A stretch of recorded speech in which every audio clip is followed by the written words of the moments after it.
Okay, I guess I gotta do this now. Hey, what is up, you guys? Devin Hughes Jacks here. Now, welcome to my live stream. Now, this is in honor of one of my favorite wrestlers of all time, The Undertaker. As you can see, my eyes roll the back of my head.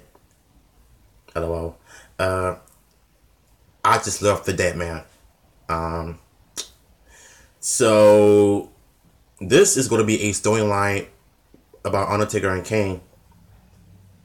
So, if you're new to this channel, subscribe, comment down below, likes, and let's enjoy the video. Alright, so here we go.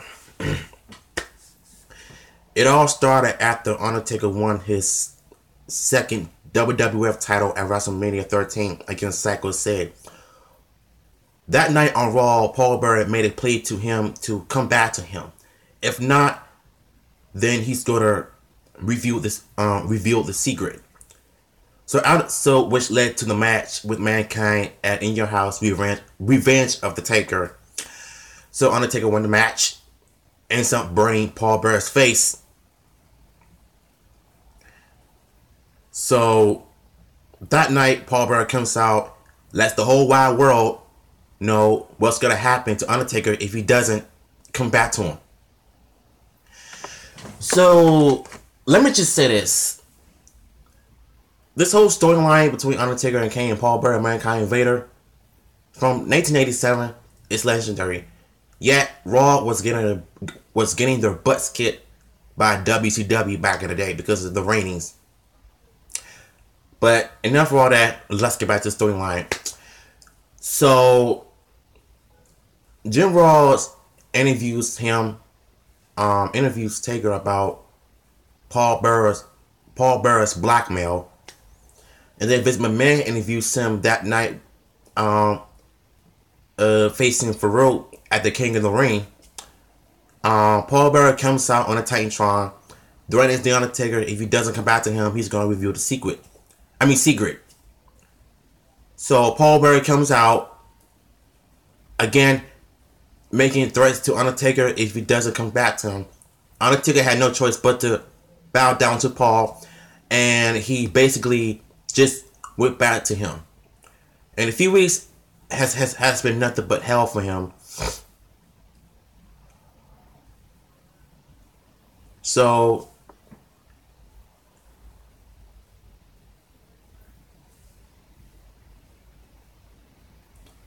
a few weeks later, Undertaker and Vader had a tag match against the Nation of Domination.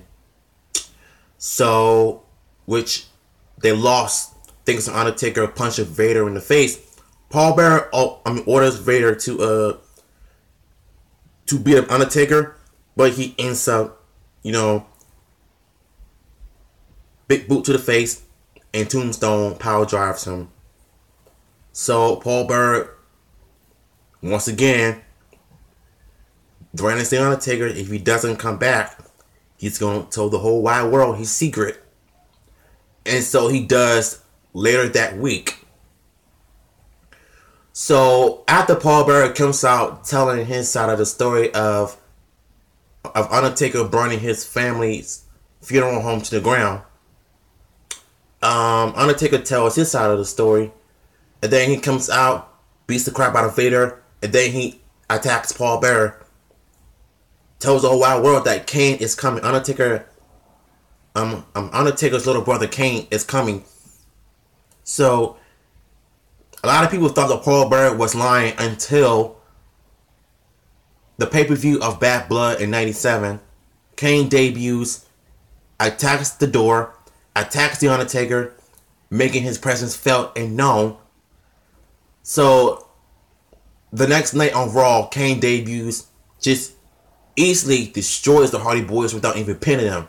Paul Bearer with the microphone, letting everyone know that Kane is that nigga.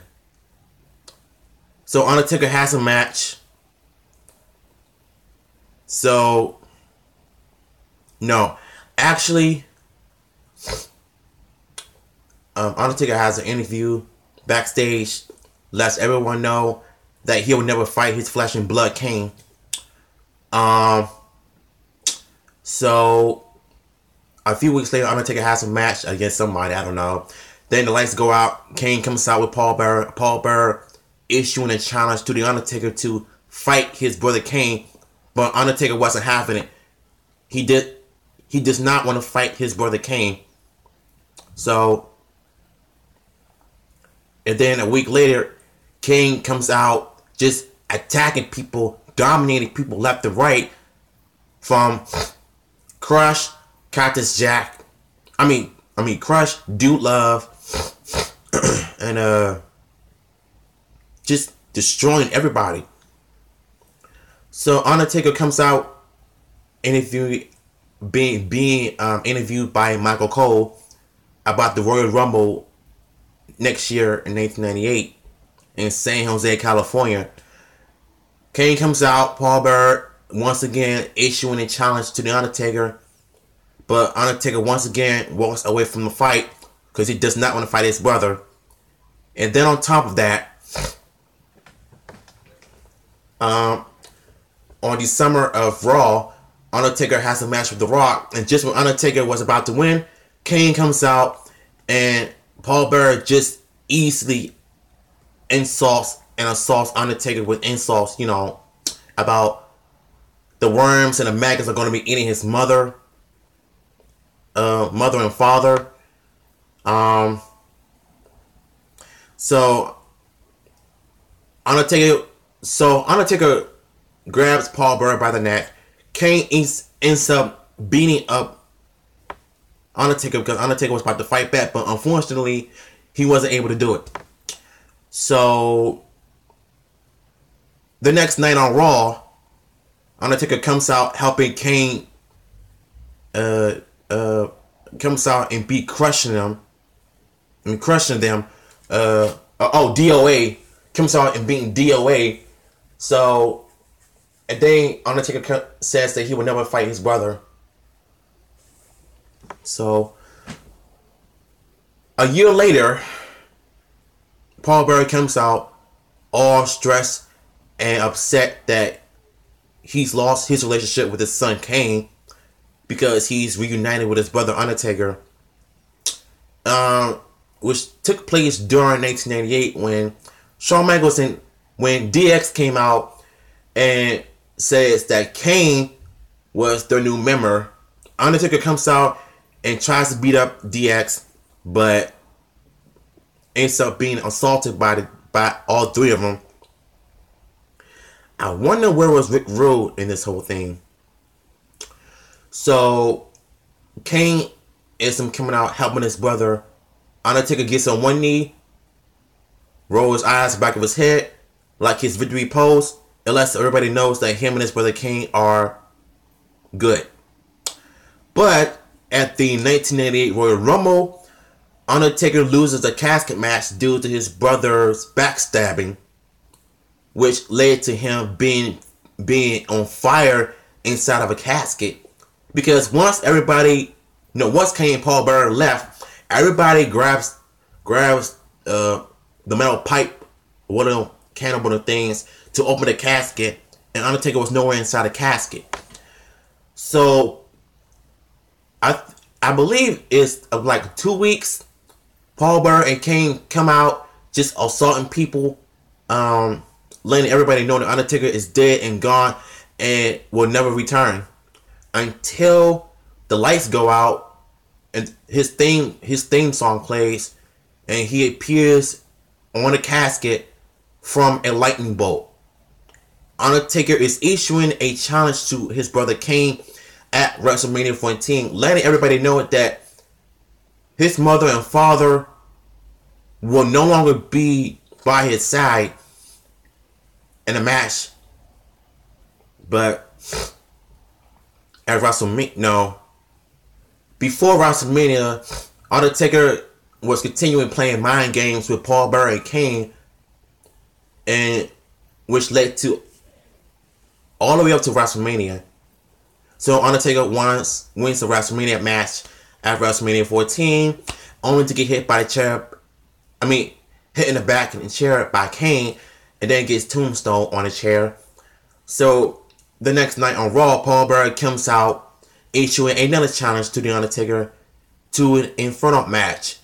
The only way to win a match is you have to put your opponent on and set your opponent on fire. Easy done. So the storylines about this story arc is Paul Bearer and Kane went to Undertaker's parents' gravesite and ends up bringing their dead bodies into the arena in front of the whole world to see. And then Paul Bearer and Kane got the gasoline and the lighter. Undertaker comes out, tries to stop them from doing that, but Kane ends up choke slamming Undertaker into his own mother's casket. The bones were showing, the maggots were everywhere, and it looked disgusting. And this is one of my favorite storylines from the Attitude Era. And it really showcased a different side of Undertaker for the first time, because we've never seen anything like this in his early career. But 1998 was Undertaker in early 1998 because of the storylines between him and his brother, which led to a match at Unforgiven, which Undertaker once again wins the match. So the next story arc does involve the Austin and the McMahon storylines. At the King of the Ring, Undertaker beats Mankind in one of the most legendary Hell in a Cell matches of all time. He comes back out. He was going for Mankind with a steel chair, but ends up hitting Austin, open him up, costing him the match. So the next night on Raw, Austin wins the title back once again. And that's when the whole Undertaker was coming in his own for a while. But the Brothers of Destruction was born. That's when Undertaker and Kane finally reunited, finally partnering up to dominate the WWF, dominating the World Wrestling Federation in 1998.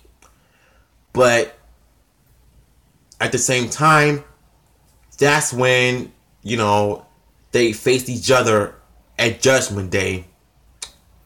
And that's when Paul Bearer turns on Kane. Kane is by himself now. And Undertaker and Paul Bearer are reunited once again.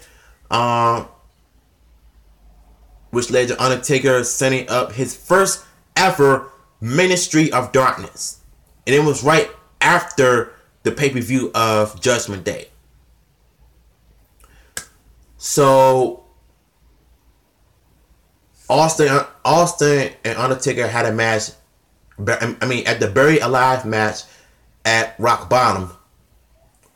So this was Undertaker's last 1988 match with Austin at Rock Bottom, Buried Alive match. If you notice something different about Undertaker's look when it comes to his beard, you can kind of tell his beard was growing a little bit, which setting up to his fully Goldie Ministry of Darkness / corporate ministry gimmick, because they were setting him up for that. Because I noticed how his hair looked, his forehead got a little bit bigger, and his face got a little bit different. But at the end of the day, Undertaker is still one of my favorite wrestlers. So what are my overall review of the Undertaker and Kane storyline from 1998? From 97 to 98. 5 with Devin Hughes out of 5, because, like I said, the story is legendary. It's one of those stories that you can never stop watching, and I just love how the story arc is. Let me know in the comment section below, what did you all think of the Undertaker and Kane storyline from 97 to 98? I don't know why I keep saying 1998. No, it was 97 to 98.